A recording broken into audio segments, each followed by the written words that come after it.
എൻ്റെ അമ്മയെ ലോകത്ത് ഈ ഒരു ക്യാരക്ടർ കൂടെ ഉണ്ടായിരുന്നെങ്കിൽ. Hello guys, welcome to my കുട്ടി സ്റ്റോറീസ്. സംഭവം ഇതുപോലെ സ്റ്റോറികൾ ഞാൻ വന്നിട്ടേ ഇല്ല. ഇപ്പോൾ വന്നതിന് ഒരേ റീസൺ ലോക ചാപ്റ്റർ 1 ചന്ദ്ര. അതൊക്കെ കൊണ്ട് തന്നെ എനിക്ക് ഈ മൂവി ഒരുപാട് ഇഷ്ടപ്പെട്ടു. നമ്മുടെ മാർവൽ യൂണിവേഴ്സ് പോലെയൊക്കെ തന്നെ നമുക്കൊരു സീരീസ് പോലെ കൊണ്ടുപോകാൻ പറ്റുന്ന ഒരു ഡെപ്ത് ഈ മൂവിയുടെ കണ്ടന്റിനുണ്ട്. മസ്റ്റ് വാച്ച് സാധനം തിയേറ്ററിൽ തന്നെ പോയി കാണാം. ട്രെയിലർ കണ്ടപ്പോൾ തന്നെ ഞാൻ എക്സ്പെക്ട് ചെയ്തൊരു ആക്ടറാണ് മമ്മൂക്ക ഇനിയുള്ള ചാപ്റ്റേഴ്സിൽ എങ്ങനെ പ്രസന്റ് ചെയ്യുമെന്ന് കാണാൻ ഞാൻ ഒരുപാട് എക്സൈറ്റഡ് ആണ്.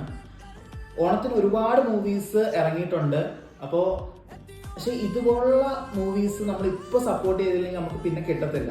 അപ്പോൾ അതുകൊണ്ട് എന്നെ ഫോളോ ചെയ്യുന്ന 1000 ഫോളോവേഴ്സ് ആണെങ്കിൽ അതിൽ 500 പേര് ഈ വീഡിയോ കാണുന്നുണ്ടെങ്കിൽ 500 പേരും ഈ മൂവി പോയി കാണണമെന്ന് ഞാൻ ഒരുപാട് ആഗ്രഹിക്കുന്നുണ്ട്.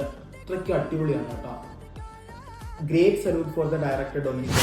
ഞാൻ ഇത്രയും പേടിച്ചിട്ട് ഈ വീഡിയോ ചെയ്തിട്ടുണ്ടെങ്കിൽ അതിന് reason it's for the directors vision, team ലോക and for the Malayala cinema.